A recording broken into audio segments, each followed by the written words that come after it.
Hello and welcome to episode 235 of Retro Encounter, RPG fans' weekly podcast of many topics. I'm Mike Sollosi, and listeners, the Final Fantasy VII Remake, maybe you've heard of it, came out about a month ago, and here at RPG Fan, a lot of people have been playing with it / become obsessed with it over the month of April.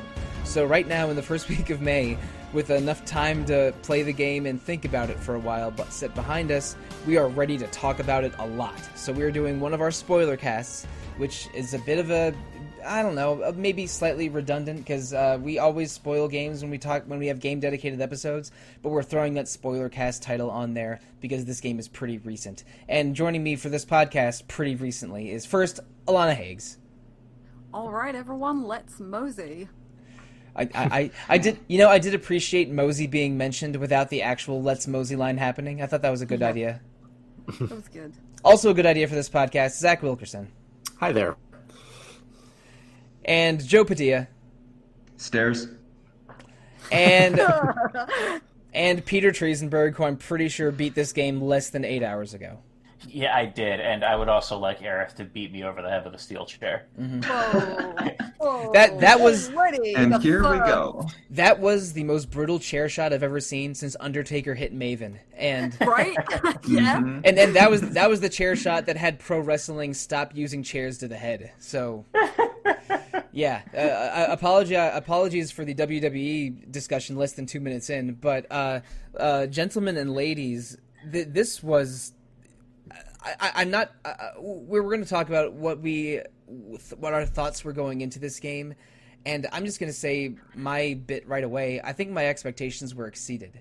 I thought that this was going to be a big, expensive, messy game that was maybe them playing really safe because FF7 is so beloved, and they knew they were going to make money. But this game went places I didn't expect and took risks I never dreamed.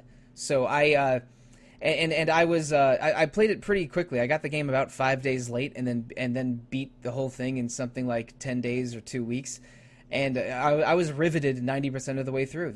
I thought FF7 Remake was awesome, and now I am confused by what happened at the end.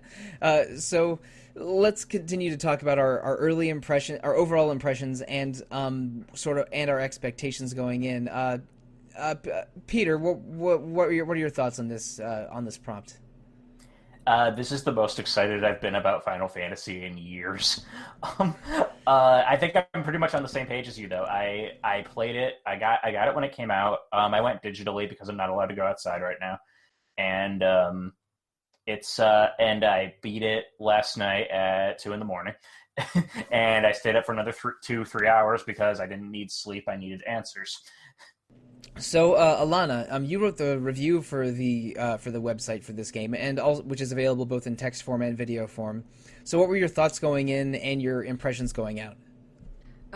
So I was probably more skeptical than most. I don't think I came around to the idea of remake until last year, 2019. So I was really excited for it to be announced because I know so many people who love this game, and I was there, but I just didn't see it, and every kind of, Square were in a really strange position in that people were suspicious of a lot and not really, but they'd lost a lot of confidence, I think, other than Final Fantasy XIV. I think that not many people were really on their side, so, people interpreted things as oh, it's going to be episodic, it's going to be this, it's going to be that, so everybody kind of took the worst out of every development stage, as they did for things like Kingdom Hearts 3 and other stuff, and so a lot of that fed into my feelings.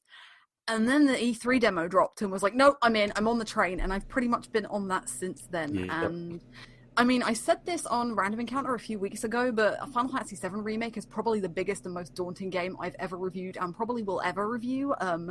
I was very excited and nervous. I think it's fantastic. It's so, it's so delightful and so rewarding at times. I feel like I maybe have more nitpicks than most people. But I definitely came away with a big smile on my face, and similar to Peter, I have probably never been more excited for Final Fantasy, in years, basically. So, yeah, I was pretty delighted to get to the end, and There's another. I made a comparison to Mike before the podcast. I haven't been this excited to talk about an ending of a video game since Danganronpa V3, and people who've played that will know. Oh, I was on a podcast with you about that, and that You were. and Danganronpa V3's ending recontextualizes all of video games. Yeah. Then maybe that's exaggeration, but one thing that isn't an exaggeration is I didn't mention this a minute ago. I was lukewarm to medium interested in the remake until that E3 demo, and and so it's going to be like this. Oh my goodness! And then I got considerably more excited, and because they announced Trials of Mana's remake within on that same weekend, made me just higher on Square Enix than I had ever been. That was a fever dream of an E3, wasn't it, for us? Yeah, it really was. Sure was. Zach, you were there with Alana and I at E3 last year. Yeah. What were your expectations for 7 Remake going in, and how do you feel about it now? I played Final Fantasy VII pretty shortly after it came out, and at the time, when I played it originally, I'd never been more hyped or loved a game more. So when we talk about like the most excited I've ever been for Final Fantasy, that's the most excited I've ever been for Final Fantasy. But I was always excited about Remake. But yeah, I mean, like playing the demo at E3, and not just the combat and how fluid I thought the combat was with the demo at E3, but also just even the tone that Square used when they were presenting Final Fantasy VII Remake to us, with things like Jesse introducing it and things like that. All those things really got me hyped for what it was and what it was going to become. And they built on that really beautifully, I thought, in this game for the most part. Everyone on this podcast knows that I have lots of gripes with the ending, but the way that they created extra characterization and they added moments in while also still respecting and being faithful to the property while also making it into something new and entirely its own, I thought was just brilliant for 17 chapters in this game. Note to the listeners, there are 18 chapters in this game. We're gonna get there. We're going to get to it, but we are going to save the ending for the second half of this podcast. But it shall be discussed. It shall be discussed. I liked it a lot. So Joe, let's round out the panel thoughts before we get into the meat of this game. What were your what are your overall thoughts coming out of Final Fantasy VII Remake? Yeah, so I'm definitely the person on this podcast who played the original most for the first time most recently, and so it's really interesting because I basically played the original a year ago and then played Remake now, and so I was really kind of enchanted by it. I thought there were so many things that were so delightful and so joyous from it. And in kind of expanding on its themes that it presented before in terms of ecological destruction, terrorism, and such, I thought it was excellent. I was so thrilled by the combat, which I just wasn't. I thought I would like it after playing the demo. I was not expecting how much I would just enjoy it, to the point of like doing combat trials and stuff, which I never do in games because I'm just not that much of a combat focused sort of person when I'm playing games.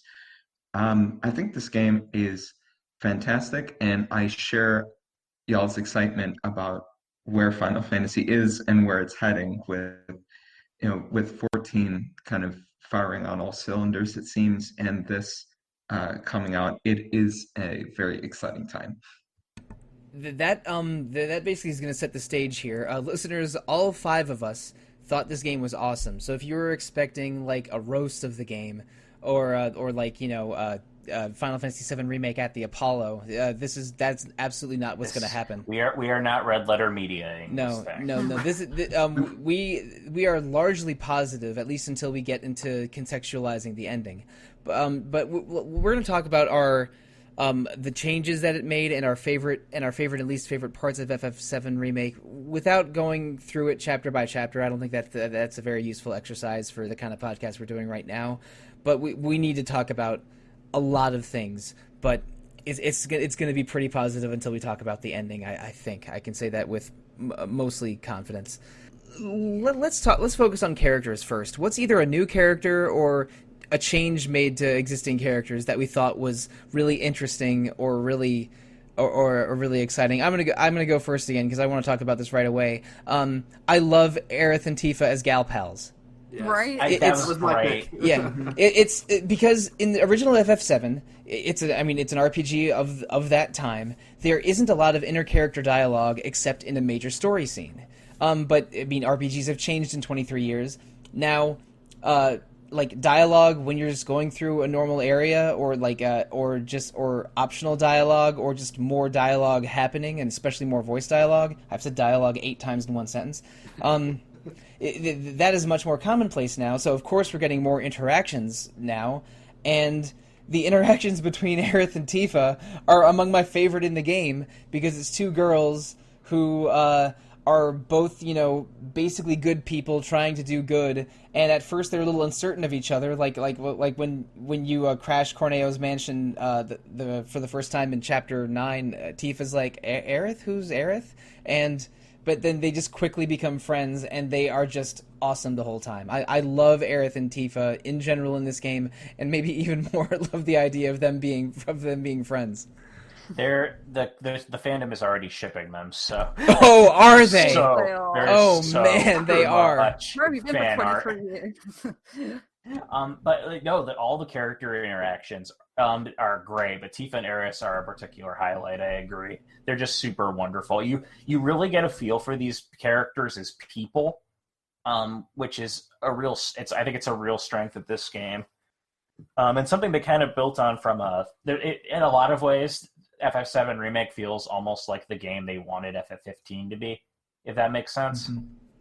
Because I liked 15 a lot, but that game had a really strong focus on interpersonal relationships and real-time combat. And FF7 Remake takes both of those, and it's just like, yeah, but let's do that, but make it way, way better. And kind of drawing on that, I like that they tried to do that with 15, and I liked all the characters individually for the most part, but I didn't really feel like they really gelled as a party. I felt like the times I most connected with them was during their individual episodes, or when Noctis felt alone or something like that. And in this, it's all of them kind of playing off each other and building on what the other characters are saying and what they're doing.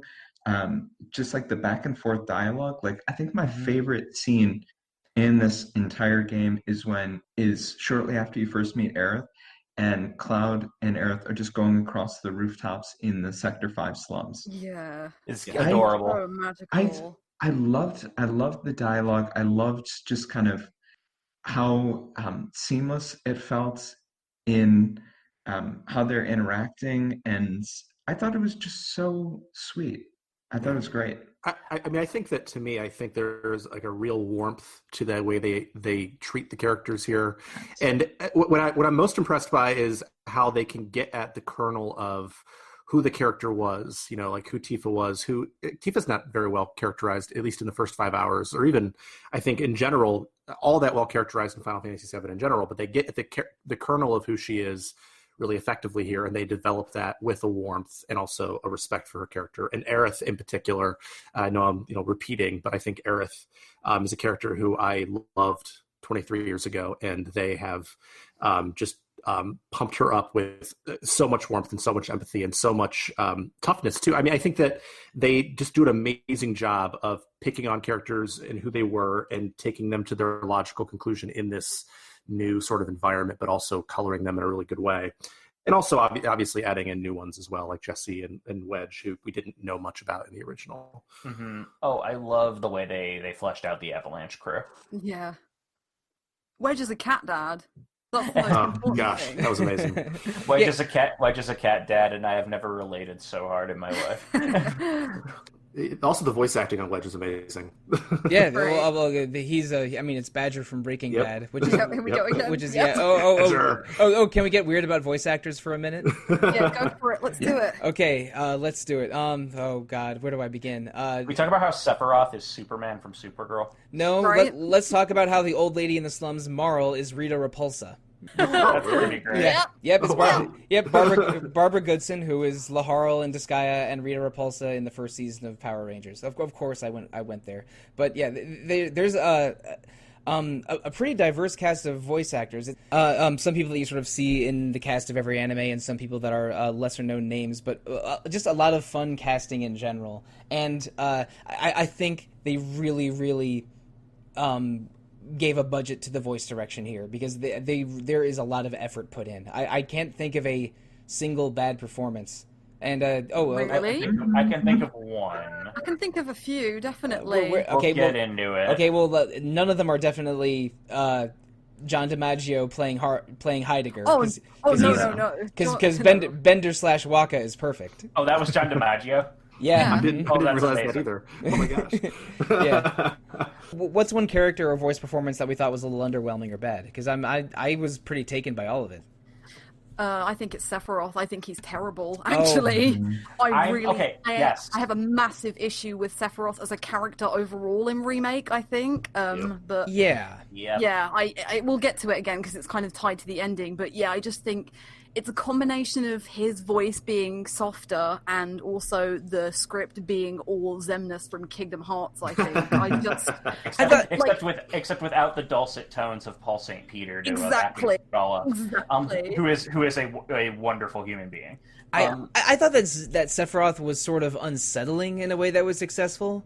But I didn't. I don't know. I guess I didn't love his voice. I guess I was talking about this with Rob, and we came to the conclusion. I think that Tyler Hoechlin needs to stop whispering all of his lines. He sounds a little too breathy at points, like he's trying a little too hard to be sinister. And this is a relatively minor point of contention for me. But I'm so used to how these characters are supposed to sound in the compilation and in other Final Fantasy spin-off media. They've been using the same actors for these characters for more than a decade now. And I just think George Newburn's Sephiroth was way better. I think so. I think that's really hard with most of the cast. I think I'm generally good with most of the changes. I think Tifa and Aerith in particular are a million times better than they were. Like, you've already talked about how well they're written and characterized, but like I think part of that is the voice actresses completely getting those characters as well. And like, you know, Tifa always sounded a bit too high-pitched and squeaky for me, and now she's like, oh yeah, that's a 20-year-old who's been through some shit, basically. And I agree. And they are wonderful. And I was also very surprised by how much I liked Barrett in this game. Right, yeah. Because Barrett fits into a lot of stereotypes, but at the same time in this game you really get a feel for... He has a sense of warmth to him. He has a sense of caring and being a father. And one of my favorite early lines of dialogue is right after the Airbuster fight when he calls to Cloud that, I was wrong about you, and just seeing his transformation into like this ride or die bro with Cloud is quite wonderful. Barrett is most of his lines are growled or shouted, which is maybe a little unfortunate, but sort of consistent with him. But also you get a feeling of honesty and passion from him. Like he's a very genuine person who means every single thing he growls or shouts. And Barrett had the weirdest tendency, for me personally, to say exactly what I was thinking. I'm not sure what that says about you, Mike. Yeah, no, it's like for one dungeon, I think it was Reactor 5 or the sewers or maybe both. He just says, "If I have to climb up one more damn ladder," that I just immediately understood. And one time I was spending a little bit too long checking every single nook and cranny of one room and waiting, and before going on to where my party was waiting towards the correct direction. And Barrett said, "What the hell are you doing over there, dumbass?" And I'm like, yeah, okay, Barrett, you got me on this one. And then of course, if you choose to go up the stairs in Shinra Tower, Barrett's commentary, commentary where he's like, first he's angry, then he's just tired, then he moves over into giddy and starts singing, and then he's tired and angry again, and around floor 55, he's like, I'm just gonna go back down and take the elevator. No, he says something to the similar effect in the original as well, and I'm surprised that a lot of people didn't know that was in the original. I was really shocked. It's like one of the things they did. Yeah. I always took the elevator in the original because I've only beaten the original game 2 or 3 times, which is way fewer than the I don't know 10 times I've beaten FF4. But like I don't know, like Barrett At first, he felt like an over-the-top stereotype, like okay, simmer down, Barrett. And then by the end of the game, I'm like, you know what, Barrett, don't simmer down. You do you. And and it's not quite as delightful as the Aerith Tifa friendship, but Barrett sort of, I think he sort of immediately likes Red 13. Right. In a way that's sort of funny. He's like, "Huh, you all right, lab rat dog?" And then he sort of like enjoys Red 13, like, yeah, like, hey, this dog is pretty cool. And then Red 13 is like, what is this idiot doing? Yeah, I think my favorite line in the entire game is when they're on the back of the car, and then Barrett says something about the truck, and then Red 13's like, "Well, I'm standing next to a 300-pound sack of shit," or something like that. And it's like, really? I must say, Max Mittleman does an incredibly good job as Red 13, because I had no idea it was him until I was like. We only get Red 13 for 2.5 chapters, and which is, consistent with the pace of the game and when Red 13 joins you in the original. But I wanted more. Red 13 was super good in this game. Yeah, that's another voice role that I think was an improvement over the compilation, because I love Liam O'Brien, but the new voice suits Red 13 a lot better. He also only got like 3 lines of dialogue in the entire compilation. He has like one line at the end of Advent Children just to remind us that he's there. Yeah, and like one with the Dirge of Cerberus, but yeah. Yeah, but oh god, no. If I had one voice actor complaint, it's and I've mentioned this in our Slack channel before, it's Reno, and that's only because I like Quentin Flynn so much, you guys, right. And I miss Flynn's him. so good. I get why that they changed all the voices. They want this to be a fresh take on the universe, and if they're recasting the whole cast, it doesn't make a whole lot of sense for them to bring back some of the old voice actors, but not all of them. But it's just, it doesn't compare. Anytime Quentin Flynn shows up in something, whether that's as Reno, whether that's in Kingdom Hearts as Axel, whether that's in Metal Gear as Raiden, like it's so strange because his voice is so whiny and such. But every time I'm just like, yeah, I'm here for this. I am here for your voice acting. Like, he's very distinctive. I'm not going to comment on Kingdom Hearts and Metal Gear voice actors, please. But I actually really liked how they handled both Reno and Rude in this game, because I thought and Song, because Song too, but just them in particular. First of all, we're getting Rude much earlier now than we did in original FF7, which I thought was good, because I don't think you even see Rude until like when Gungaga or something. Yeah. no, Shimmer Tower. He's at the elevator, isn't he? Yeah. He's at Shimmer HQ. But you barely get him anything out of him, and you definitely don't fight him. But this time you get a Reno fight, then a Rude fight, then a Reno and Rude fight, and then plenty of appearances by them in the second half of the game. Mm-hmm. I hated their characterization in Advent Children, but I'm not the biggest fan of compilation in general, because they were basically. They were comic relief. Yeah, like in original FF7, they were genuine threats that sort of became comic relief later in the game, but in Advent Children, they were only comic relief in a way that I thought was really disappointing. That was one of my least favorite things about Advent Children, which is a game we have a movie we have covered on this podcast before. It's the best Final Fantasy movie, but it clears an incredibly low bar. Yeah, no, yes. That's like saying oh, it was the best World War. Like, I don't know. Have you seen Spirits Within? Have you seen Kingsglaive? We did. I know. I did, I know. unfortunately. I listened to that podcast. But Reno and Rude in the remake, they're genuine threats, and they even keep some of the stuff from Advent Children, like Rude having an endless supply of sunglasses in his suit. Right. That was amazing. Yeah, yes, I love that. But they're still funny. Yeah. They're still funny, and they're still consistent, but they're also cooler, and I think I can treat them seriously and amusingly how they're handled here. Yeah. And Rude won't hurt Tifa, which is I love that little right. Rude has a small to medium sized crush on Tifa, which I totally accept. Yeah. Yeah. Mm-hmm. Who wouldn't? I support Tifa / Rude much more than Tifa / Johnny. Oh, definitely. Well, God, Johnny. They made Johnny annoying comic relief, but if they had to make one character that, he's a fine choice, I guess. Yeah, I honestly that worked for me. The best thing about Johnny though is his run. Oh my God. Yeah. Yes. Johnny just doesn't move his upper body, and so his legs just kind of his legs just kind of swirl when he runs. Yeah. It's so weird. And no one else in the game runs like he does, and it's really just strange and off-putting, and I found it really funny.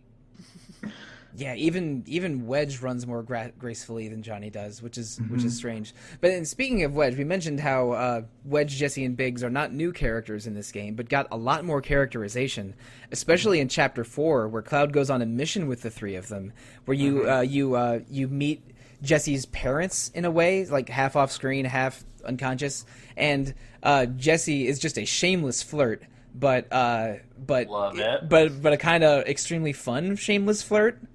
And I mean, I because all of us had played Final Fantasy VII beforehand, we knew going in, or at least felt going in, that all three of these characters were going to die.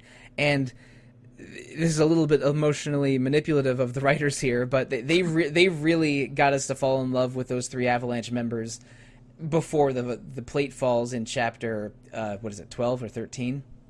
I think 12. Yeah. 12, yeah. Okay, so And the really, plate drop is heartbreaking. yeah, really good on them. Like they even make the plate drop feel weightier by adding a dungeon where you go through one of the plates, so you feel how huge a construction undertaking these things are, and so like instead of the plate dropping just being like, I don't know, like a a pie-shaped peg falling into a hole like it was in the original FF7, it's this huge chaotic steel and brick everywhere. They even say how there's artificial suns held by lamps under each plate. It communicates better how big these plates are and how catastrophic a plate falling is. Yeah, and even the fact that there were people living on top of the plate was something that they didn't really get into very much. Yeah, how there's topsiders and undersiders in this, which So which creates a class. Yeah, they deep sixed a huge chunk of their population, and it just makes Shinra.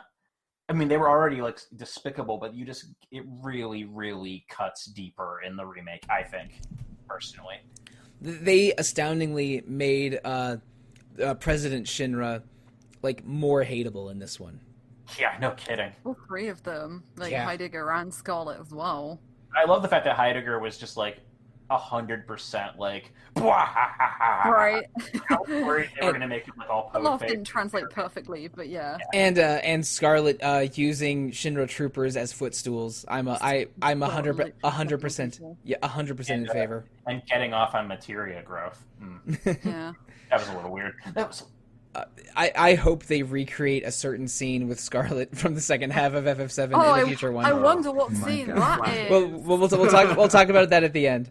But My God. yeah, I mean, now that we're going to be jumping all over the place, but the plate collapse and both exploring the plate before Chapter 12 and then in Chapter 13, crawling through the wreckage and finding this hidden lab. That tragic moment at the midpoint of the game hits way harder in the remake than the original. I think because of everything we've said, because of how much more attached we are to Biggs, Wedge, and Jesse, and how much better communicated these communities are. Exploring Sector 7 in Chapter 3, it feels like a real RPG town. Like you're playing a Yakuza game for 45 minutes or an hour, going around and meeting people and doing side quests and stuff. And it makes it feel much more like a real place than Seventh Heaven was in the old game. And I mean, Seventh Heaven, Tifa getting you drinks. You can play darts. I my only regret is I don't get to see what the basement looks like. I know. I was really Yeah, it was sad. a I'm little glad they had the disappointing. I'm glad they had the lucky sevens on the slot. That was cool. And even the random lady at the orphanage is secretly a dancer at the Honeybee Inn. Right? You don't get any details like that in that moment. Yeah, you don't get any details like that in 1997 FF7. That's amazing. Public education in Midgar is really going to the pits, man. As someone who when I was doing teaching, I would go and teach psychology, and then sometimes at night I would be playing with my flamboyant rock band. I kind of felt that. It made me think of a scene in Varsity Blues that I will not describe for this podcast.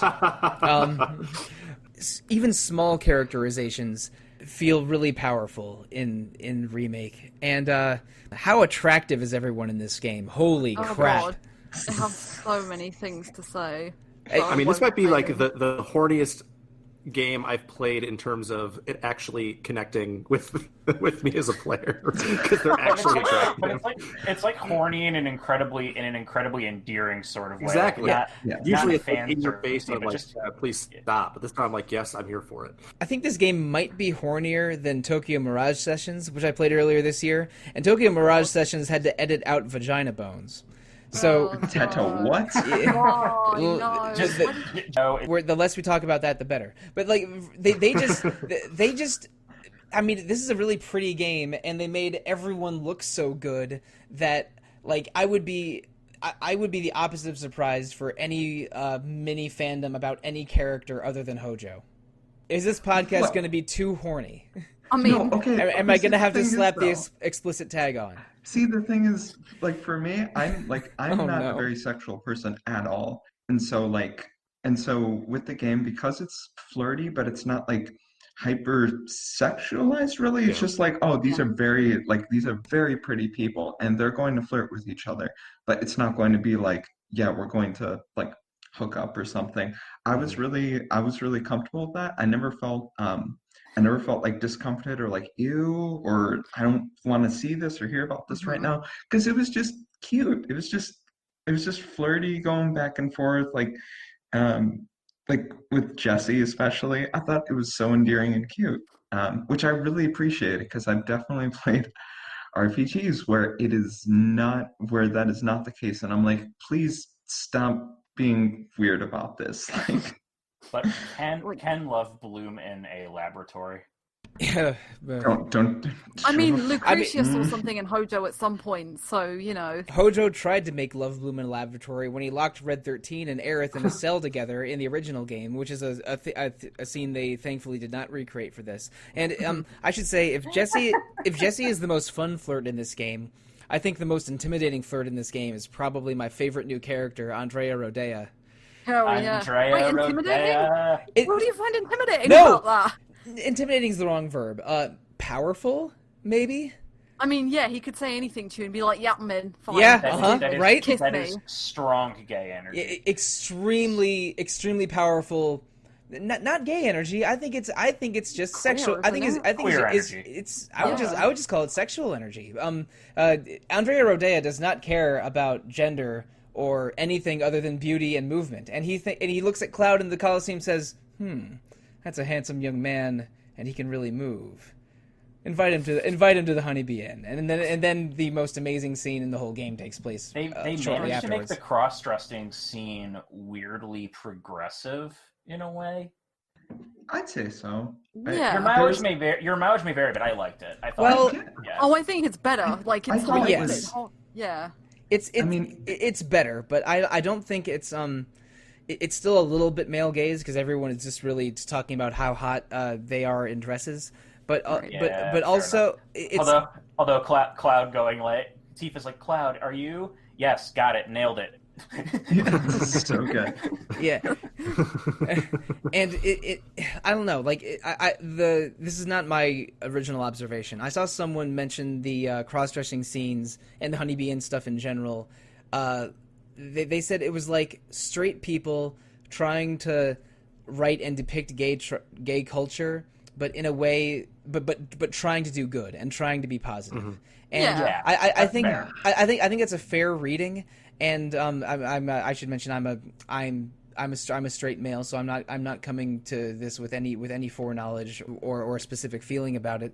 But I thought it was fun and visually spectacular. Like of all of the mini games in this game, the rhythm game at the Honeybee Inn is probably the one I want to replay the most, but can't. I know. I mean, I think the main thing is that it's not comic relief. That's the biggest difference, isn't it? Like in the original, the whole thing is played for laughs, but in a really uncomfortable way. Whereas this, it's funny, but it's funny because it's so warm and like, you know, Aerith getting behind the whole thing. Like, yeah, go on, you can do this. Yeah, it's get alive. in. Like, yeah, like it's funny for the right reasons rather than being funny for, oh, there's, you know, Cloud in a bath with a load of men and that really uncomfortable scene that just it's celebrated and positive and never Exactly. and never really that. Even the people at the gym, they're not they're not like being creepy. They're like, yeah, we're here to sweat and get swole. How about you? Except for like there was during the squats, which I didn't always pick up on because I was very intensely focused on the squats and pull-ups. But like one of them says something about like you can beat this sissy or something like that, or like making like some degrading comments about Tifa, and so it was like that. I can't remember what exactly. Poor ward choice, and also this. Pull-ups are probably the hardest mini game in the game. I couldn't beat the gym owner in them because I topped out at around 35 to 38, and they hit 45, I think. So I would need to replay that chapter to get that trophy, but I'm not there yet. I spent an hour on it, but I got it. I quit after probably 15 or 20 minutes because it's like, man, I got to record a podcast in 5 days. I don't know if I should hang out here too long. Yeah, not only can you not make any mistakes, but you also have to actually just do it well. Like it's very difficult.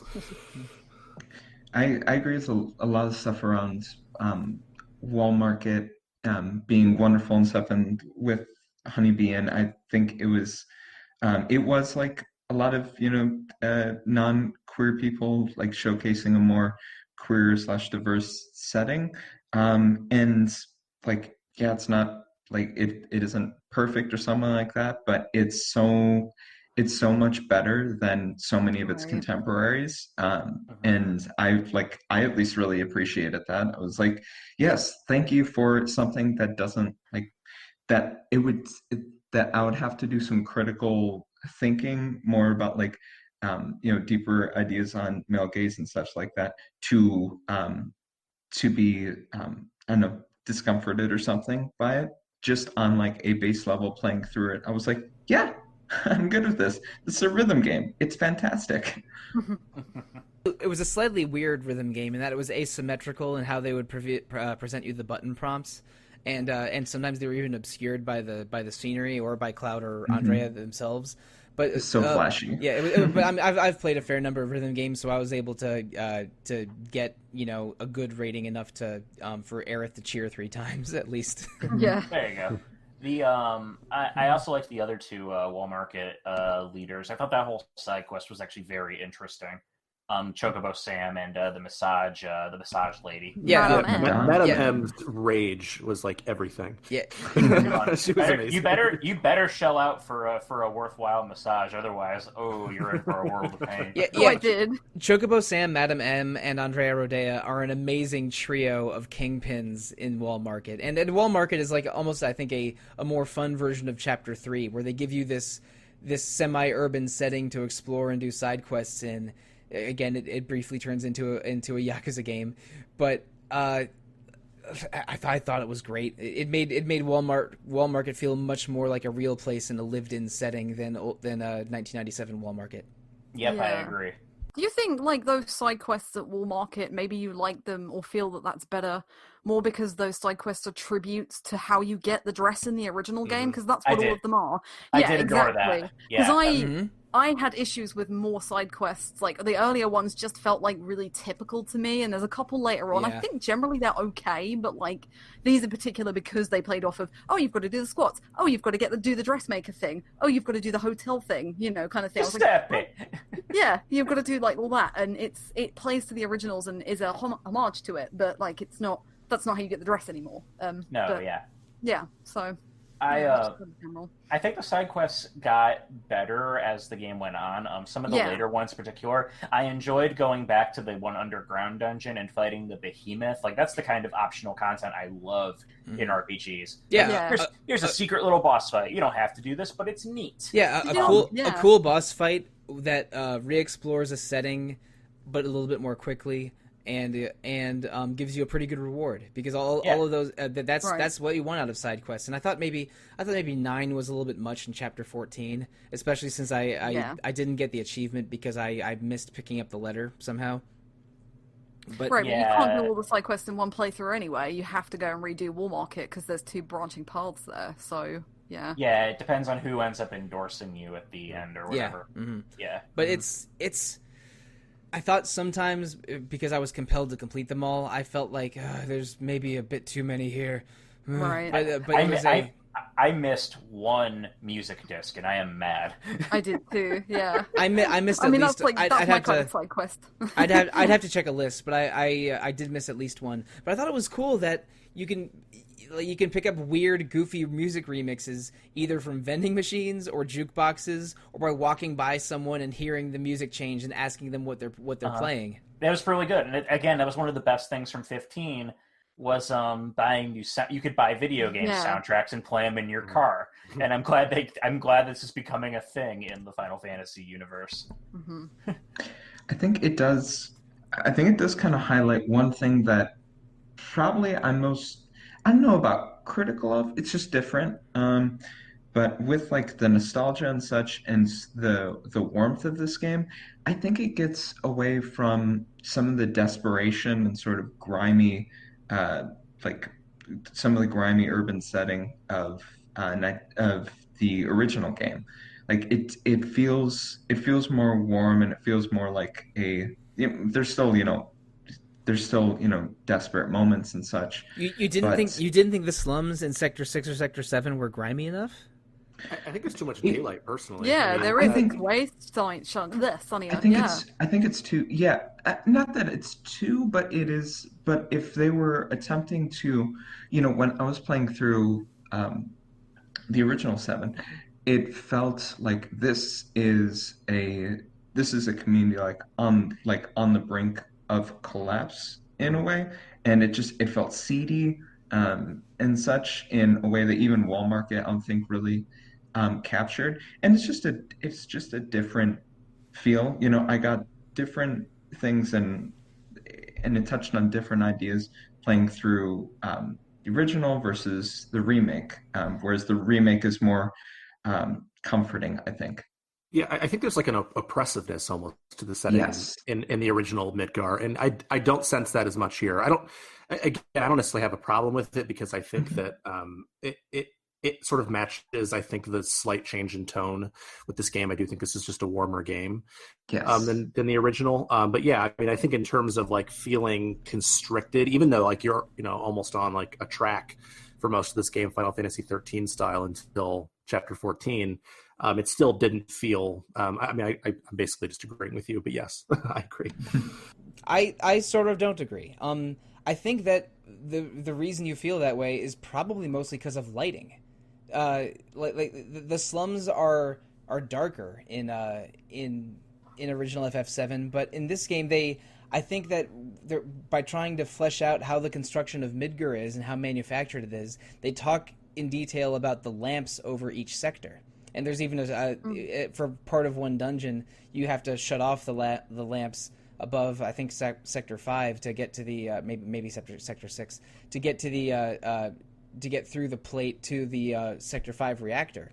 And as a result, like, it's sunnier and warmer in Sector 7 and Wall Market than in the original games. But that also gives you the added context that they are trapped under a giant metal pizza, but there's lights on the bottom of the metal pizza because of Shinra, keeping them under heat lamps like late food at a restaurant.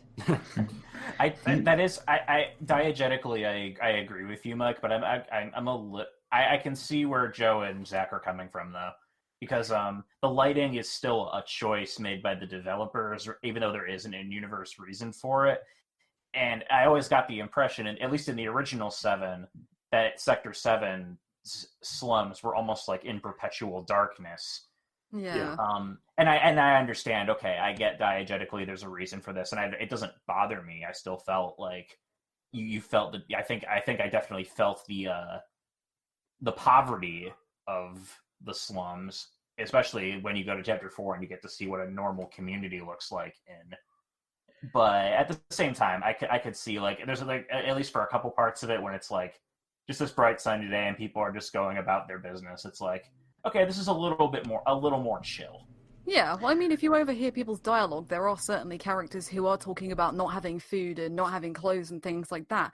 And I think a lot of the warmth of it is actually, like, you can go back to a really famous line of dialogue that Barrett says both in the original and in Remake, in that they'll make the most of things, essentially. That's what it means. Like, you know, the bit where he talks about being under the pizza, and they're like, they don't choose to be there, but they make what they can of it, essentially. And that is kind of what I take away from it, in that I think original 7 is definitely really grimy and dark, oppressive, maybe because of limitations in that, and because I love those like pre-rendered backgrounds and stuff. They're just really dirty, and I love like taking it all in. But I think 7 Remake really hammers down the kind of, they'll do what they can with it and make what they can of it. And I think that it's really lovely to see it. And this is something Joe and I brought up in random a couple of weeks ago, the contrast between the underplates and the upper plate that you go to in chapter 4.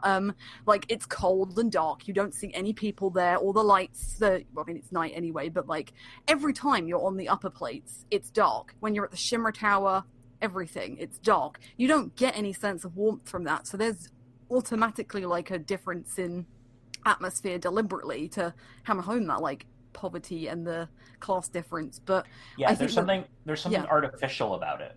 Yeah, exactly. And I think that like Barrett's dialogue line from the original and the remake, because they do recreate it essentially, of being under the pizza and making, you know, we don't choose where we live, but we'll do what we can with it kind of thing, kind of hammered home through this. That's just kind of how I take it, I guess. But Final Fantasy VII was never political, you guys. I mean, it's like the most political one, is it not? If I know. I'm sorry. No, I know you are. Don't worry. My sarcasm is not very good. But yeah, no. It also, I think, makes when you first get to Wall Market, it makes that just a bit more jarring.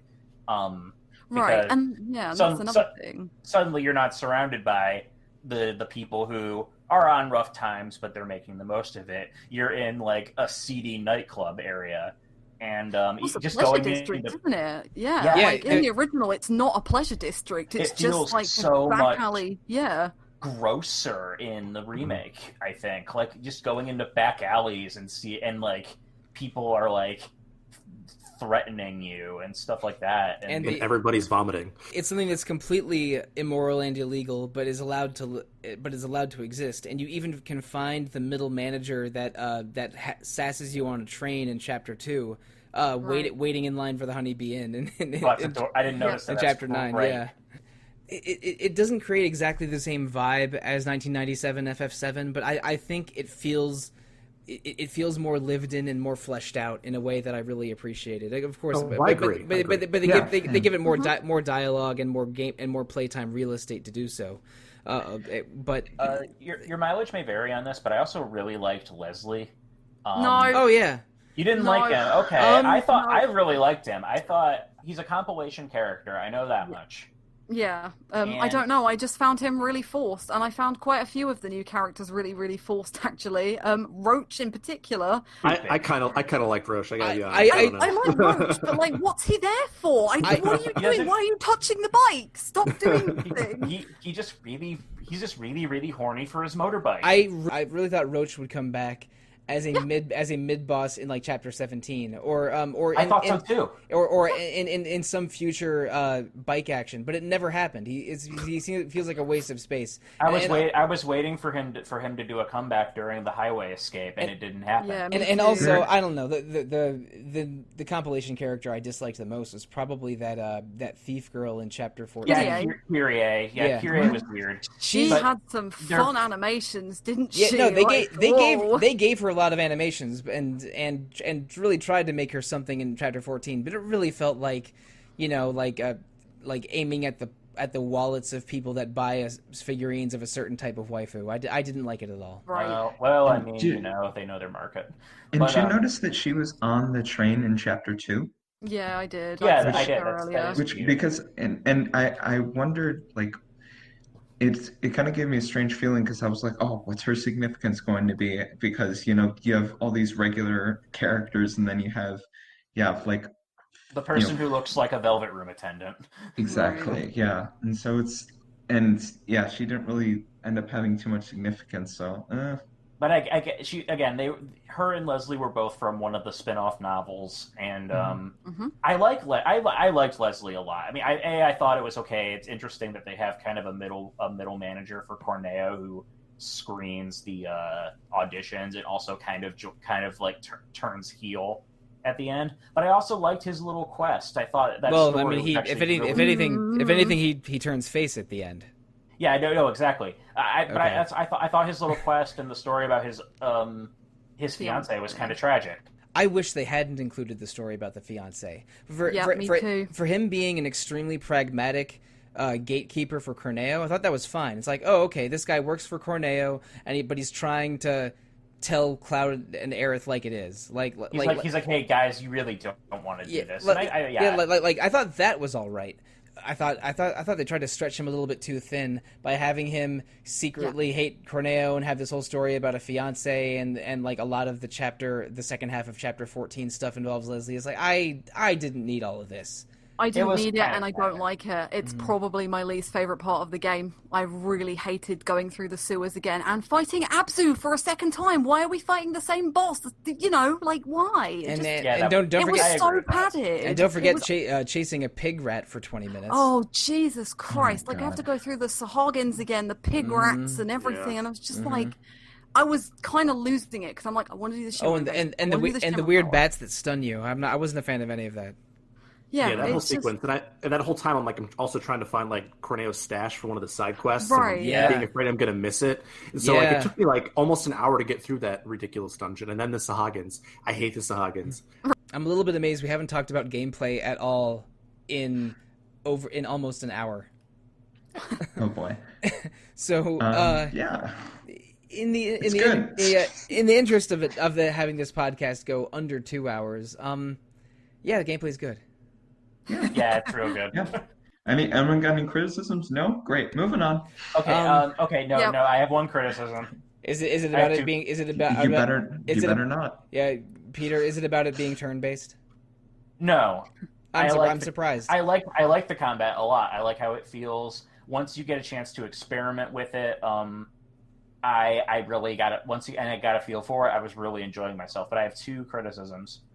One is that that opportunity to experiment with it doesn't come until chapter 14. Yes. And I really think some of those fight challenges needed to be earlier in the game so you can practice with individual party members. There is a fight challenge in chapter 4. You can there's a training room that's to the side of the mission that you do with Biggs, Wedge, and Jesse. It's only a couple fights. It's nothing like the Coliseum in Chapter 9 or the expanded Coliseum in Chapter 14. I thought it was just like 3 turrets you had to take down. It's barely anything. But it's but technically you do get a Coliseum in Chapter 9, which is the only time you can get Aerith's second limit break, and then a much bigger one in Chapter 14 and the Shinra one in Chapter 16. Yeah, and see, I like that opportunity to like learn the ins and outs of each party member's moveset, which I did like. I like how versatile they all were. My other concern, and this is a relatively minor thing, but I do think it's something they should add in the next game, is this game really needs an equivalence to the Leaf Bracer skill from Kingdom Hearts, which makes it so that you're... I disagree. We shouldn't make things more similar to Kingdom Hearts. Okay, like it makes it so that your heals can't get interrupted. And my issue is that with spells and the wind-up times for casting more advanced healing magic, it's very likely that an enemy is going to hit you and you're going to waste your ATB and your MP. And that's really annoying. That's true, but I think the other side of that coin is you can interrupt enemy castings. And I think it would be, and that's a key part of gameplay, watching enemy tells and trying to interrupt either preparing a counter for a physical attack or interrupting a casting for a magic attack. And I think that maybe I wish the casting times were a little bit faster. And I think enemies are because the enemy AI is set to target the player most of the time. If you switch party members, they usually change their attention to where the player is going. So you need to either have provoke materia set up, or you need to have your non-targeted characters be doing the casting. I understand that dimension to the strategy, but like during like one-on-one fights, like again, I'm getting ahead of myself, and I know you disagree with me, Alana, but the Rufus Shinra fight, that was a total freaking. I so disagree with you because once you know the trick, I think it's a well-designed fight. The problem is that you need to use a specific. You don't need to use a specific skill. You can switch into Cloud's triangle mode and then just guard because that turns everything into a counter. No. That's only for physical attacks. Once the dog is taken care of, his bullets will. You don't counter the bullets. For that, you have to use attacks or if you can an ATB move when he's reloading.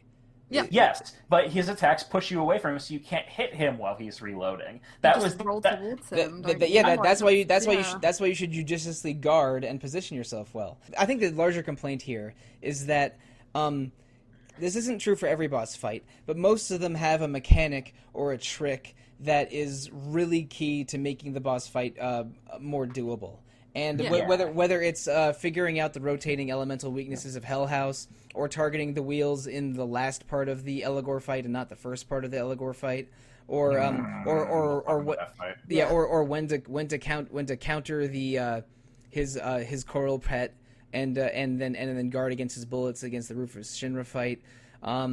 About taking care of the tentacles and for Dreamweaver, like there's a mechanic or an exploit for most of the big encounters of the game, and if you don't land on that, a lot of the fights can be a struggle. And I think a lot of the time, and this was the case for some of the fights I struggled with, like Airbuster and the final Sephiroth fight. I think sometimes the solution is to die, go back to before the fight, reorganize your materia a little bit, and approach and then retry the fight with a different approach. I mean, these aren't fights that will light up the weaknesses for you or will follow a consistent logic for them the whole game, like a Zelda boss or a Dark Souls boss. But no, and I appreciate that. Yeah, but it's again, I think the system gives you a decent amount of freedom. You just have to sometimes go into the weird nooks and crannies of the system to win. Like I thought that the Hell House fight was easier than average for bosses. And that's because I had all of my magic materia already equipped, and I used Aerith for more than 70% of the fight. Yeah, and I think the game needs like a quick restart. Like you can restart to right before the fight, but I think just the option to go to the menu and then reset the fight would be just to speed things up just a tad. Would be nice. I think that the most perfect video game for quickly allowing you to fail and restart is Super Meat Boy, and because the whole idea, exactly, because that and Celeste. Yeah. Oh, I haven't played Celeste, but at least in Super Meat Boy, when you die, and you will die a lot and fail often, it has you at the beginning of the stage ready to either stage select or try it again within 1 second. Yeah, that's I wish every video game was that efficient with it. But at least they let you choose to either go back to before the fight or last checkpoint, and we're basically done with the days of being forced to rewatch long cutscenes or forced to go through long sections of a dungeon because they're except for the final boss sequence, but we'll get into that. Yeah. If a cutscene is part of the boss fight, like mid-fight, I don't think you can skip it. But most of the stuff pre-fight and most of the regular cutscenes you can skip by holding down triangle, which is an okay way to do it. Yeah, and like one more thing about combat is the aerial combat is not great at all. Oh no, it's terrible. I don't mind it. Obviously, if you've got Barrett or Aerith, it's totally fine. But like the heli gunners on the heli, the Shimmer soldiers on the tower. Mm-hmm. Oh my god, if they fly away from the Barrett banisters. Another boss fight I struggled with was the air armor when you're climbing up the tower in chapter 15. Valkyrie. Yeah, the Valkyrie. I struggled with that one a little bit because it would have its shield on at weird times, and I would struggle to hit it if I was controlling Cloud or Tifa because the ground to air combat is not great for melee. No, it's really not. That's another ability I think they could add in a sequel is some equivalent to aerial recovery, again from Kingdom Hearts. Maybe. It's the same combat designer from Kingdom Hearts 2. I'm allowed to make these comparisons. The combat system actually reminds me a little bit of Final Fantasy 13. Yeah, definitely. Staggering, yeah. Yeah, the staggering. It feels like they took the best parts of 15 and 13's combat systems and melded them together. You have the real time, you have the inter-party stuff, but you also have you also have the stagger system and exploiting enemy weaknesses. And I think it's a very elegant culmination of what they've been trying to achieve since 2009. Yeah, and they do give options for easy mode and classic mode, which basically is easy mode but without the movement and auto attacking. With the movement and auto attacking taking out of the player's hands, which I think are pretty good compromises. I haven't tried anything on hard mode yet, but I know that like the Scorpion boss in Chapter 1 can auto heal if you take too long completing certain objectives, which sounds like a nightmare. But I don't know if I'm going to go into hard mode stuff, but in general, I thought the combat was sometimes challenging, mostly satisfying, but sometimes it was just about finding the right approach from encounter to encounter, which, and even if I didn't find the right approach and had to basically just, grind it out with weak attacks because I didn't have the right attack or couldn't find it, I was still able to win a lot of the time that way too, which is not the worst way to handle it. I wouldn't mind. I want to see how Red 13 and other characters control in future games. Very, very eager to see that, in fact, because I think that the gameplay interpretations of these 4 characters are really good. They feel unique. They like the ATB. I wish they sometimes especially in one-on-one fights, you're just struggling to find another block of ATB. Stick the ATB skill on, and you're totally fine. Yeah, you can do the limit break, can't you, if the materia, and you can give yourself an additional ATB bar, so you can have 3. Yep. It's really worth having on for those solo fights. I would really That's handy, and there's a materia that also can, that increases the speed of your ATB charge, but... And the haste spell also has you have it go through much faster. Yeah. And I used it? Yeah. Yeah. Probably just got to level it up a little bit. I noticed that could be it. Because I had those materia were pretty low level even by the end of the game, but a lot of the buffs seemed to have negligible effects. I was using haste all the time on Tifa. Even having that and a materia that raises your ATB drastically when you're staggering.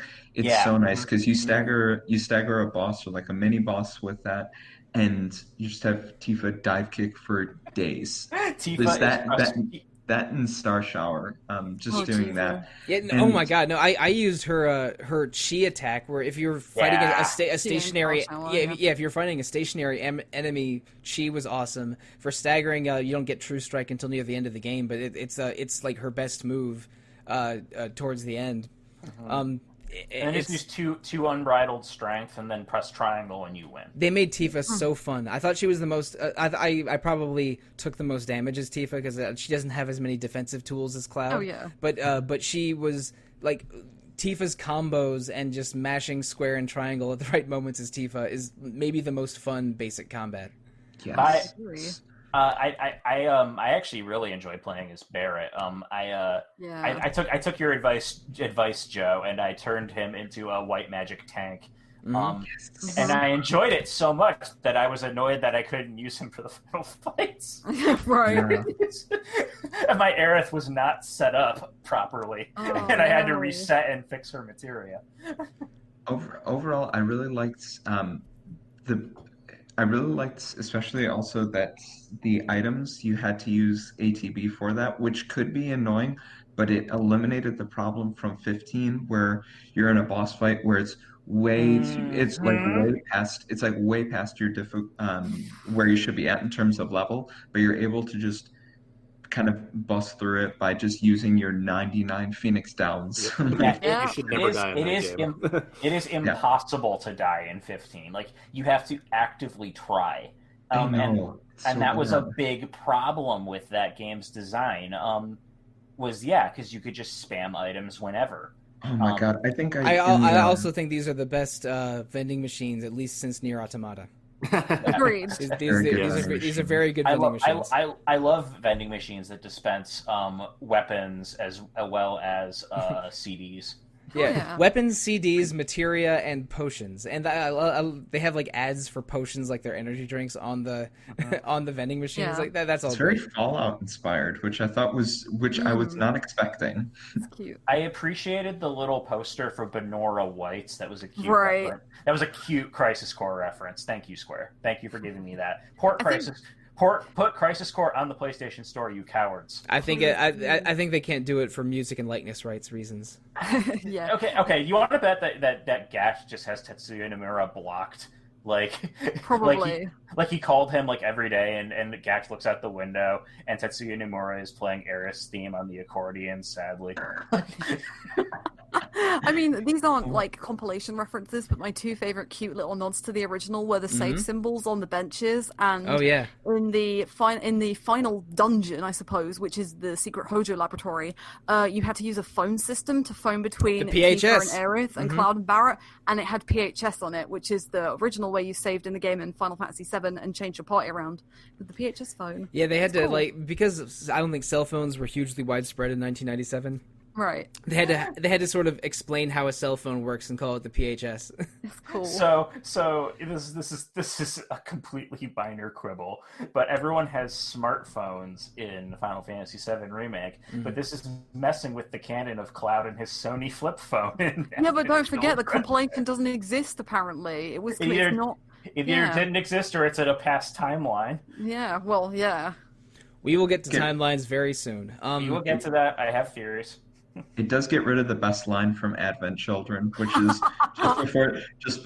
during the Neo Bahamut fight where Vincent shows up. He's like, "Does anybody have a phone?" or something like that. Something like that.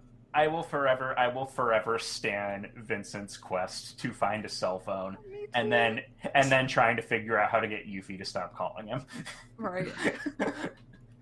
This game is gorgeous too. Like, it's pretty, and it's pretty. It runs buttery smooth. I had a single instance of slowdown, and it was while a cutscene was loading, and I'd skip something. They do a lot of modern game tricks by like having by hiding loading screens for new zones, by having you squeeze through a narrow space or go up a long ladder. But I didn't notice any tearing or slowdown. Sometimes the textures in some areas were worse than other areas, but I think that's asset development and not really a mechanical slowdown. I think it's pretty terrible throughout. Actually, like as far as like you literally just have to look at a wall and it is really badly textured. Yeah. I also think NPCs look really terrible as well. Like this is a problem with 15 as well, and that the lip syncing and that all the NPCs look really shiny. They look plastic. It's been a problem in every modern Final Fantasy. Yeah, like, remember the dog from Lightning Returns? Oh, Jesus Christ! I think part of that might be they have so many art assets in the main characters, and just did not have nearly that level of investment for NPCs. So it's it's a very noticeable step down. They have had a much better luck with Unreal 4 than they did with their own proprietary engines. Yes, the Crystal one, yeah. Because between this and Kingdom Hearts 3, it's just both these games are gorgeous. They run well. They play well. The Trials of Mana remake also uses the Unreal 4 engine and looks really, really pretty.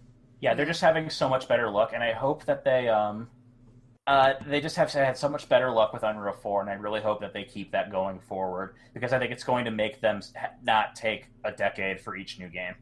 I think this game just feels better because with Kingdom Hearts, like they tried to go with the uncapped frame rate, and so it was like between 40 and 60 most of the time, at least when I was playing on PS4 Pro, and even then it wasn't running at a high resolution. And didn't have motion blur during outside of cutscenes and such. And in this game, by dropping it to 30 and giving it like a really good motion blur effect, I think it feels so much better than trying to run with an uncapped frame rate. It felt great. Yeah, I agree. Yeah, and I think this is a really beautiful game for the most part, and we all alluded to this. I don't think my PS4 chugs and hums quite as much on this as it does playing some other 2020 and 2019 games. So at least I don't I'm not going to say it's perfectly optimized, but it's more well optimized to run even on base PS4s than a lot of other modern games. So they did a good job visually here. But I want to talk about music for a few minutes because throwing the CDs aside, how many tracks are in the soundtrack? Are we talking? We're in the 120, 130 range? It's 8 discs, yeah. So yeah, it's big. It's an 8-disc soundtrack, and they don't just have remixes of all your favorite battle and world and town themes. They use the original soundtrack more as motifs, and then have a different arrangement of one of the old boss tracks for every encounter. And I should say every boss encounter, and different arrangements of either Tifa's theme or the world map theme for every single town, except for Wall Market, which has its own thing. Like there are so many variations and so many homages to original FF7 that it felt like I was discovering new things every 10 minutes. It was breathtaking. And I remember we mentioned this before, there's 2 bike sequences in the game, in Chapter 4 and Chapter 17. And I really, really like the bike music in original FF7. So but when we got the Chapter 4 bike, I'm like, I see what they're doing here, and it's bringing it back a little bit, but I don't like this song as much as the original bike music. And then we get the Chapter 17 bike music, and holy crap, it is intense and exciting and awesome. And so and there's I mean Those Who Fight Further, the iconic boss fight theme from FF7. How many arrangements of that do we have? Maybe 10. Yeah, good lot. It's the next one is the Airbuster one, easily. It's so good. The Airbuster is I think when they first really hammer it on you, because it's not quite the same in the Scorpion boss fight. And but the mix of the Mocha Reactor music and the boss music. Yeah, but the Airbuster version of Those Who Fight Further is killer. It is so good, and I don't know if I'll buy the 8-disc soundtrack for myself, but there's so much good music in the remake. I was floored almost once a chapter at least. It was so good. I mean, there's a rearrangement of the Promised Land from Advent Children very near the beginning of the game as well, so there's a couple of compilation tracks. There's also new stuff, like brand new music. Like Jessie's theme is not based on anything from the original game, and I think some people misinterpreted or mislistened, but I've seen a few comments about this. But one track in particular starts off like Eyes on Me from Final Fantasy VIII. I think it's Tifa's theme, or one of the... and it sounds really similar to start off with. I think it's just a motif from Nobuo Uematsu anyway, but it's probably just a similar chord progression that is... I don't know if it's a coincidence or not, but it's so layered and so and acknowledging while definitely being its own thing. And again, I don't think I'm exaggerating. It's like at least 120 tracks. It's got to be. It has to be for being on 7 discs, surely. I was a big fan of the Collapsed Expressway music that they had. That was kind of like it was kind of like modern Big Beat in a way. Like it was very. I thought it was very unique, but I heard it a lot, but I wasn't sick of it or anything, and I welcome more Big Beat in video games. I was like, if they just got Pendulum to do a whole video game soundtrack, I'd be into that. Fine. Oh gosh. Whatever. My favorite track and / moments in the entire game, honestly, is probably the end of Chapter 16 when they first introduced Genova. Yes. And Cloud's walking down that hallway, and the theme kicks in, and he says her name, and it's just like every single moment about that is so pitch perfect. I had chills. That is how you do foreshadowing. It was great. They build to it so slowly, and so and when it finally kicks in, it's like, ooh. It was so I love that. sinister. They do a good job with Genova in general, don't they? I think, like, in the original, you're just like, oh, she's disappeared now all of a sudden, but this time you see Sephiroth carting her around, like, woohoo, dead alien body kind of thing. Like, yeah, you actually see that. Now, okay, so this actually gets into one of the changes that I know has been controversial, and I actually am in the same corner on this one as a lot of people are. They changed the Trail of Blood sequence. Yeah, to be the Genova goo. And which is honestly probably what it was supposed to be initially, right? Like, well, yeah, it's no one's blood, is it? It's meant to be the Genova being carted around by Sephiroth. There aren't enough bodies to make that much blood in the original FF. Exactly. But at the same time, like purple bubbly acid blood doesn't exactly have the same effect. Yeah. And while I less sinister in this game anyway, I think he was, and I get why they play him up. He's like the most popular Final Fantasy villain. Everyone who's going into this at least has some passing familiarity of who Sephiroth is. I'm not sure I agree with that. Actually, I don't agree with that. Well, the thing is, Sephiroth is like Jaws in the original FF7. You don't see him or even technically know what he looks like until the flashback in Calm. Yeah, and I know. Yeah, I know that. But I get why. Again, he's such a popular character. I kind of get why they wanted to play him up a bit more. I kind of like the change to the President Shinra scene. I like that you get one final confrontation with him. But man, the impact of finding the corpse with the sword in it was so much harder hitting. Right. Yeah. And I would have liked to see that moment. And are we ready to talk about the Whispers yet? Yeah, we haven't talked about Whispers. We haven't talked about Shinra Tower. We've barely talked about Cloud's trauma and the Sephiroth visions he's seeing. I do love how they set all that up. Like Cloud's glitching and when in the Hojo scene, when Hojo starts to say, you were never a soldier, and it like the audio starts to like distort. Like, I love that. Yeah, it was really good. We should probably before we talk about our problems with the Whispers, we should probably explain what they actually are. Who wants to do the honors? I think I could take a stab at it. It seems that the consensus take on it is that the Whispers are representative of kind of the fan base and of the expectations that are surrounding this remake. They're this sort of shadowy force that you don't see their faces, and so they're, if Tetsuya Nomura, he's not thinking of fans individually, and Yoshinori Kitase are not thinking of like, Zach Wilkerson or Peter Triezenberg and such. They're seeing these sort of shadowy, just sea of fans and such and expectations, and they feel weighed down by them in some ways. And these Whispers in the story, when there's something that is going to, when it seems like the story is going to deviate from the original, they kind of nudge it back into place. You're skipping several steps here. They say explicitly that the Whispers are the will of fate to the degree. There is some level of predestination in the world of FF7, and Whispers are these ghostly figures that guide the events of the world towards a certain conclusion. Now, whether this is the will of the planet that Sephiroth has somehow co-opted, or something that Genova's manipulating that used to be part of the planet. It's all speculation, but it is a theory that they represent like a fan attachment to Dogma that Nomura and other creators as part of the remake want to resist. But I don't another reading though. I haven't seen any reading besides that though.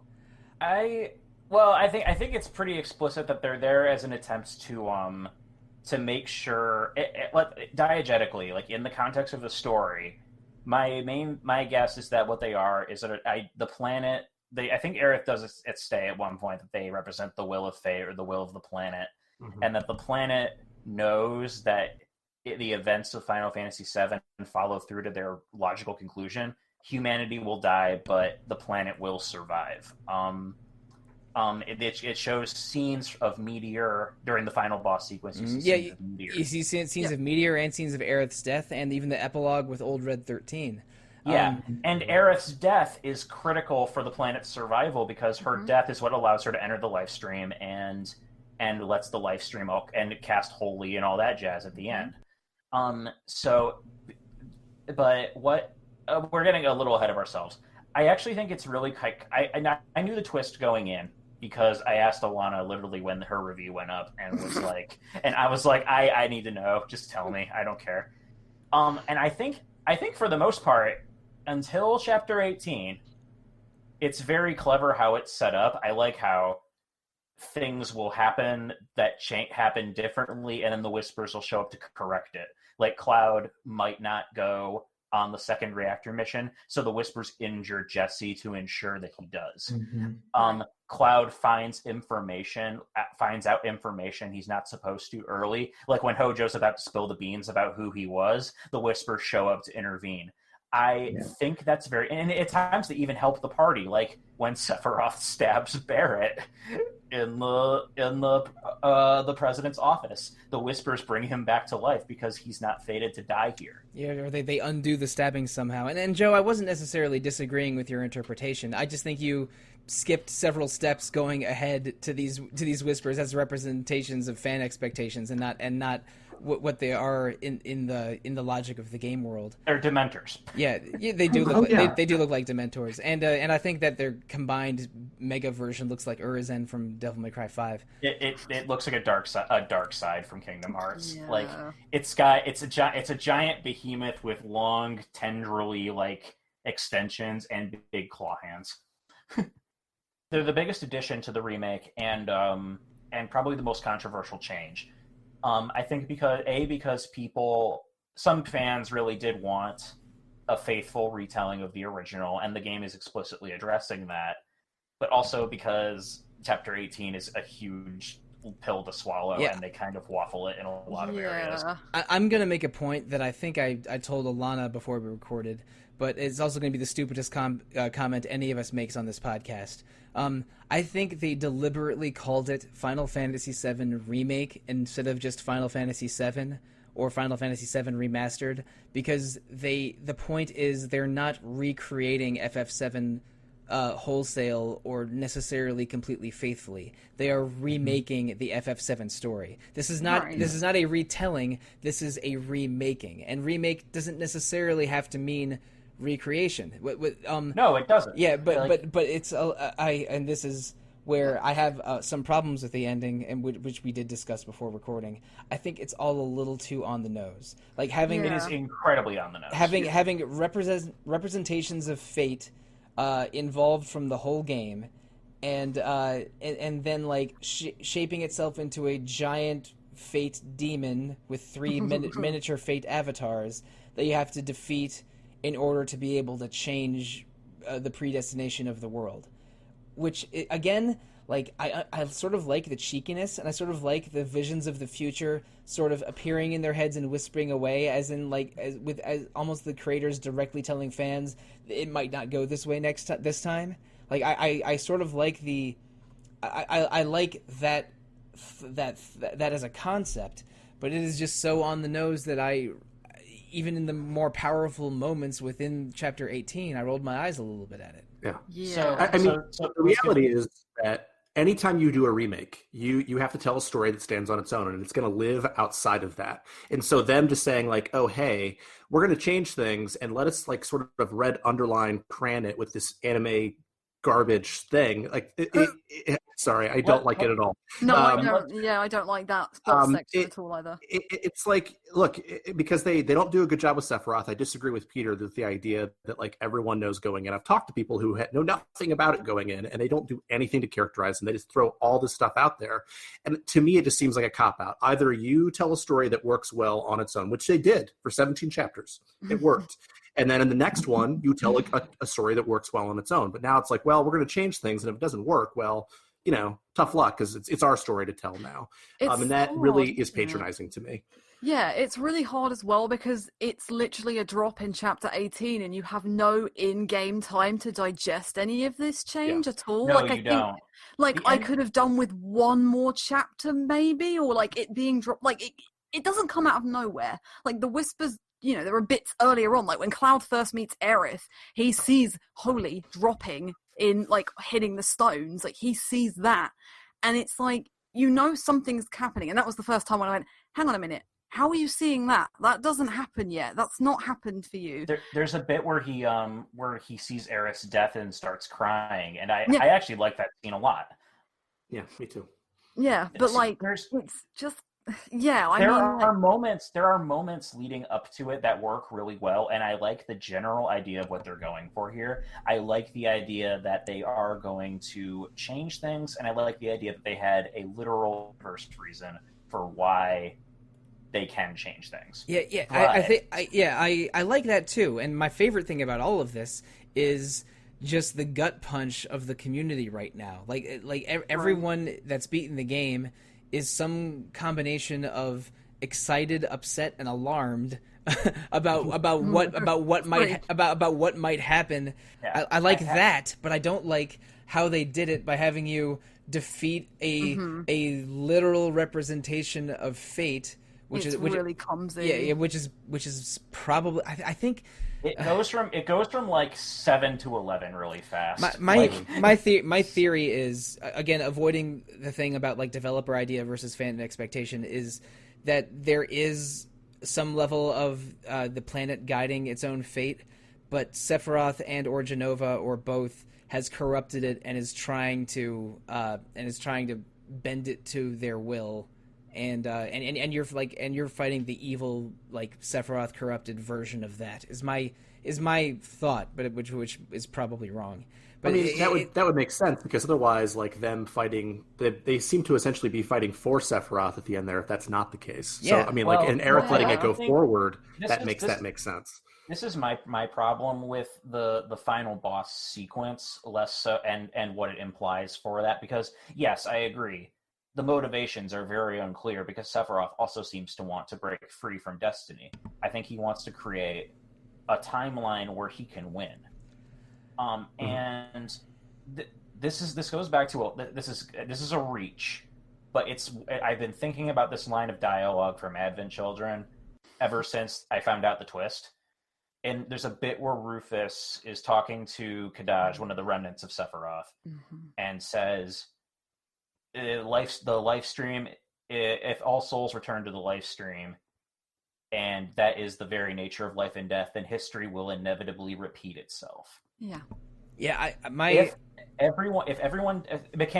everyone dies and goes back to the life stream, and ages later they all get reborn, then and all those memories are in the planet, and after the original 7, Aerith and Sephiroth are still in the life stream battling it out, conflicting forces. I think what's happening is that this is a rebuild of Evangelion style cyclical thing, but Aerith and Sephiroth, the original ones, are still in the live stream, kind of influencing events. Yeah, which is why they're near Aerith at the beginning of the game. Yeah. Like she seems to know more than she lets on. She's like almost on the same level as Sephiroth. Yeah, and when she's talking to the flowers, I think that's how Aerith is communicating with her other self. And also, at the very end, when it starts raining, that was another symbol used in Advent Children to indicate when Aerith was talking to them. Yeah. And the way Aerith addresses Sephiroth near the end, that like you're wrong, you shouldn't be here, is I thought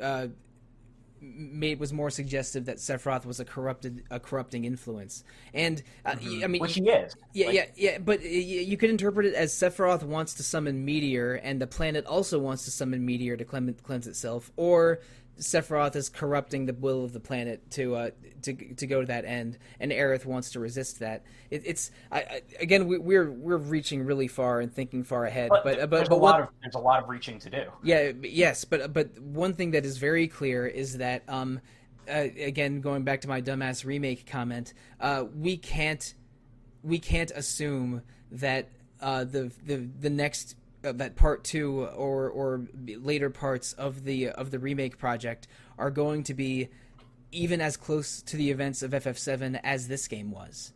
Like, correct.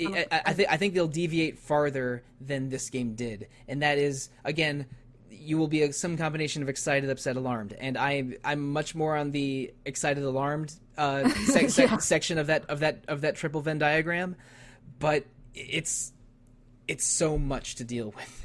Right, and similar to your, like, reach, which I don't think is a reach with the word remake, like, a common complaint about this game is that it's been, by the people who really, really, really do not like the ending, is that they think that the game was misleading. It was mismarketed because it does, and then one of the other things that came up before the game was out was, well, where's the part 1 on the box? That's really misleading. Well, because it's not part 1 of anything, is it? It's it's almost like Xenosaga Episode 1, isn't it? Like, this is game number 1 in a trilogy, let's say, and then the next one will be like, I don't know, Reunion, Rebirth, whatever. I don't know. Ooh, like, that's actually smart. Reunion's but probably it's not going to be like it. part 1. This is not part 1 of anything. This is Final Fantasy VII Remake. The next one is going to be a sequel. It's not part 2. Final Fantasy VII Returns, then Final Fantasy VII Rises. Final Fantasy VII Tokyo Drift, definitely. I think Final Fantasy VII Midgar Strikes Back. Then it's just going to be the around game 6 or 7 is going to be just Fantasy 7. And then Final 8. Fantasy 16 next one. It'll be Fantasy 7, then Final 8, and then then Final Fantasy 7 Reno versus Rude. My oh my god. I think it's I don't like the fact that you fight Sephiroth at the end. I'm gonna here. I prefer the giant fate monster to the Sephiroth fight. I wish the whole game had less Sephiroth. But for what they're going for, I guess they had to. So I sort of begrudgingly accept the amount of Sephiroth we got. But again, it's fan service. Again, I care. It makes Cloud's trauma more clear, doesn't it? Like, Cloud is terrified of Sephiroth because he remembers this thing at Nibelheim, basically. Yeah, and they hint to that very well, and that aspect of Sephiroth in the game, I like. Like, I like the idea that Cloud's flashing back to his trauma. It lets them play up the fan service a little bit and build the mystery. And some characters do still reference, like, oh, the war hero, like, they know who he is. Yeah. At the very end, though, again, I think the ending is rushed.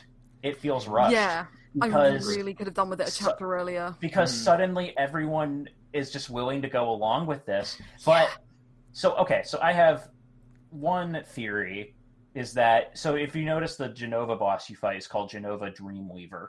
Mm-hmm. And the description for it says that it creates hallucinations. Yeah.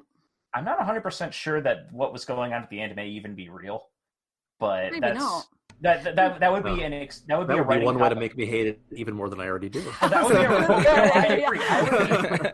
I would be upset, but it's a writing cop-out they could use if there was enough backlash. I could see that as being a safety net.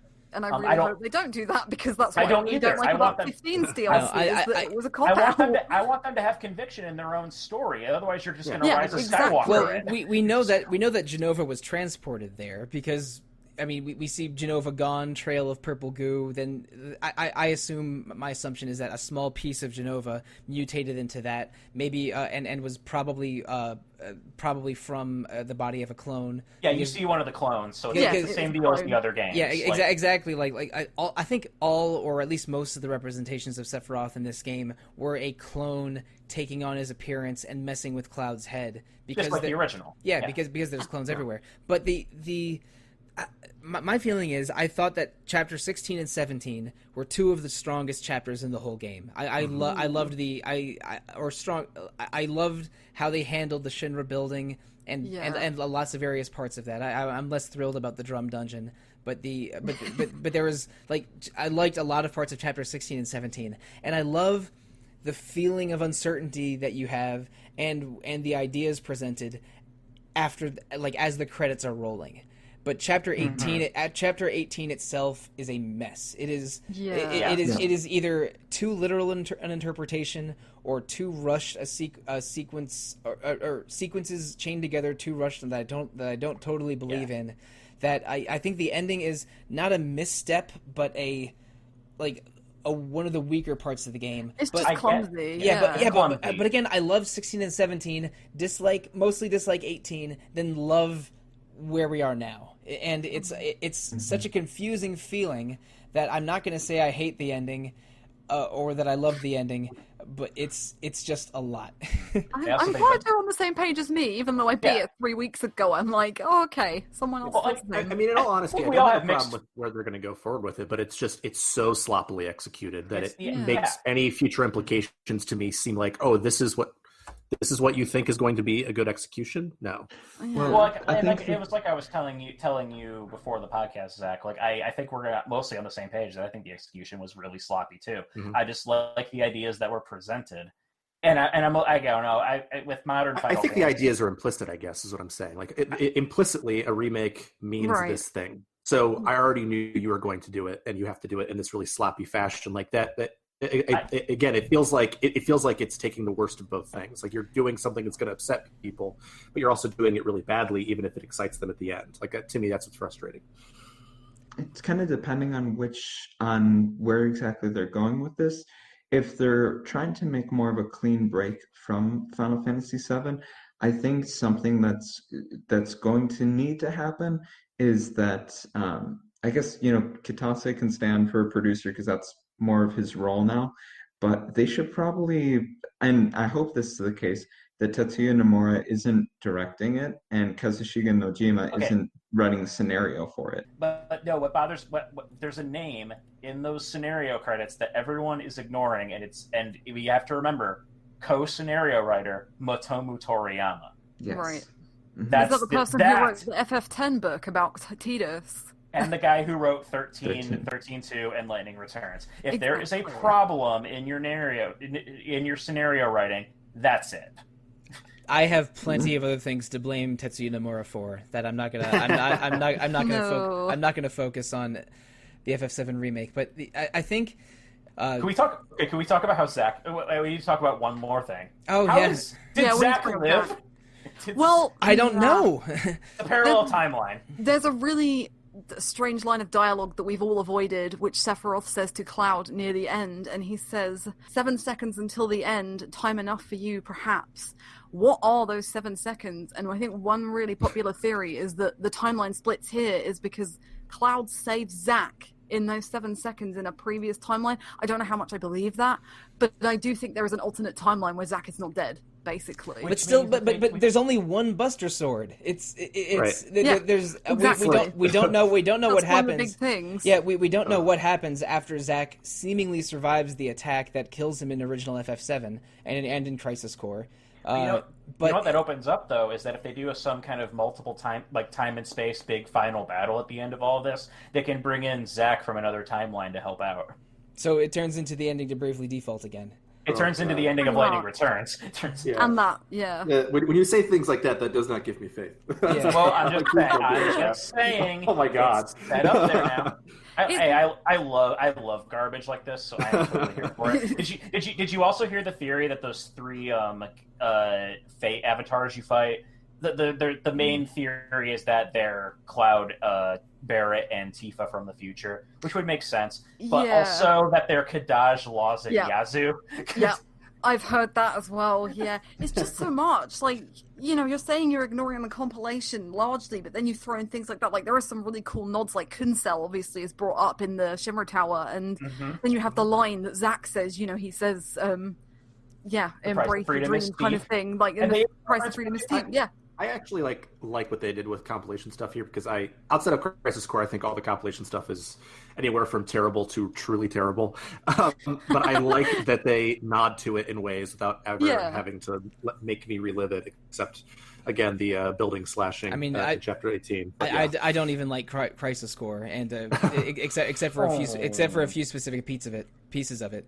Unlike Peter, I do not like garbage like this. But in general. There are a lot of questions, a lot of uncertainty, and we can't assume that future games in this project are, again, recreations of FF7. This game, again, challenges the idea of what a remake is and does. And I don't want to make the same point, repeat points I made earlier, but I think, in spite of the very messy discussion we just had, I think all of us still liked this game and are ready for Reunion, Remake Part 2, whatever the hell right now. Is that? Oh yeah, I can't wait. Right, yeah, I'm... Right? I'll play it. We'll see. I'm less excited than You'll play it. And if nothing else, I admire the audacity. Right. And the thing, sorry to interrupt, Alana. I admire the audacity too, but the thing is, this is a huge, expensive game. This isn't a low-budget game that's making an audacious point. This is an enormous, expensive game taking a point so bold that the fans will be divided on it. And I'm deeply impressed by that. And it's like, even though it's big budget, like FF7 is like one of the most important RPGs ever, probably. It's like the Final Fantasy. Yeah, it's the first. It's the first official one that came to Europe. It's the first one most people played. It's the first 3D Final Fantasy. It's this, that, and the other. Everyone's got so many personal attachments to this game, and like one of my biggest worries is like my favorite part of Final Fantasy is everything after Midgar up until the Whirlwind Maze. Agreed. All of that being taken away from me is a little bit terrifying, honestly. Like, I'm excited for it, but like, everyone's going to have such different reactions because it is such a hugely personal game to so many different people on so many different levels. And the fact that they've gone out and gone, well, here you go, there you go, that's it. Off the, if that could be off the table, that could be off the table. It's gutsy, and like, I could admire it, and I'm there, but like, I have to be terrified. Like, there's no other way I can feel about it, I don't think, personally. But yeah, I've got to also praise them for being like, congratulations, you managed to like completely pull the wool over everybody's eyes and really surprise us all. So yeah, there you go. My favorite part of FF7 is probably the journey from around, let's say, Kelm to Rocket Town, and then add Labyrinth of the Ancients to the end of that too. So and the fact that all of that. I think locations will return, and this is still the same world as that game, but the events and the and the sequences and maybe even the key characters might not be there. This could be like the next Final Fantasy VII piece could have it like Aerith surviving or not even meeting Yuffie or Cid, which is a reach, but still like everything is on the table and nothing is sacred, and that is crazy. But one thing that isn't crazy is me making an awkward transition to the end of the episode. So, again, we've been talking about the Final Fantasy VII Remake a lot. There's a lot to talk about. We could do another episode. We won't. But please at least read Alana's awesome review on the Final Fantasy, on the RPGfan.com main website, or listen and watch to the video review. If you're listening to this podcast and haven't played it, what are you doing? I'm sorry, but this is on you. Can you imagine if that was your introduction to the whole game? Wow. Yeah, jeez. I have listened to movie and game podcasts about games and movies that I haven't played or watched before, but this is different. This episode requires some context, and I gave a warning at the beginning. And listener, if you're here without having played this or at least researched it a little bit, I have nothing more to say, but I do actually. That's a lie. I have plenty more to say because I gotta do some housekeeping. Listeners, thanks for joining us, and thank you, Peter, Alana, Zach, and Joe for joining me on this lengthy and messy episode. We had a lot of good discussion, but there could even be more discussion. There is so much to talk about. Oh, there's like a million different things I'm not even bringing up. We didn't talk about the Shinra tour. I loved the Shinra tour. That was hilarious. We didn't talk about how Red 13 pulls switches either. I'm very disappointed in everybody if you didn't pay attention to that. I think it's Lab rat. cute. Who are you? Rat dog. Oh yeah, local florist. Lab rat dog. That was a great. I enjoyed that. But this is the first episode of May, which means I'm allowed to talk about the episodes coming in June. We are playing over 2 episodes. Yakuza 0.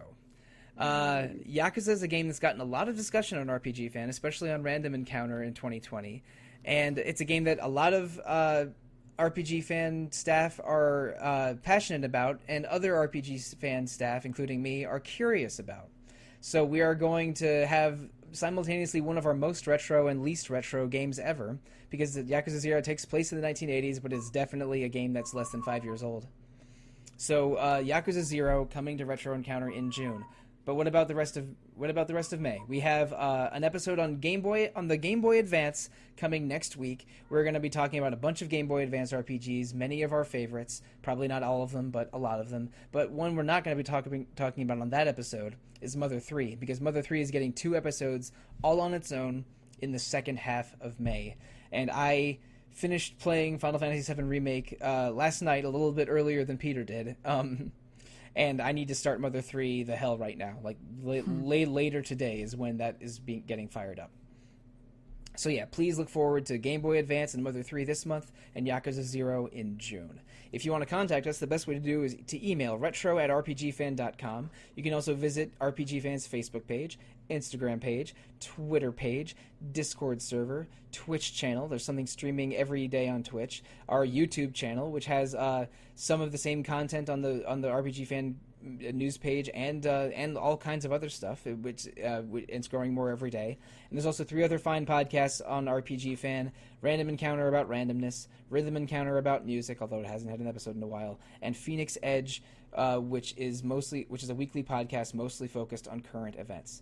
And so you can review us on iTunes, Google Play, Spotify, Podcast Addict. We recently changed our hosting system for podcasts, so now there are more ways to enjoy Retro Encounter and more ways to leave feedback. Please do both of those things in your most preferred method. And I've been talking way too many words in a row right now, so let's share our social media presences of the rest of the panel, starting with you, Zach.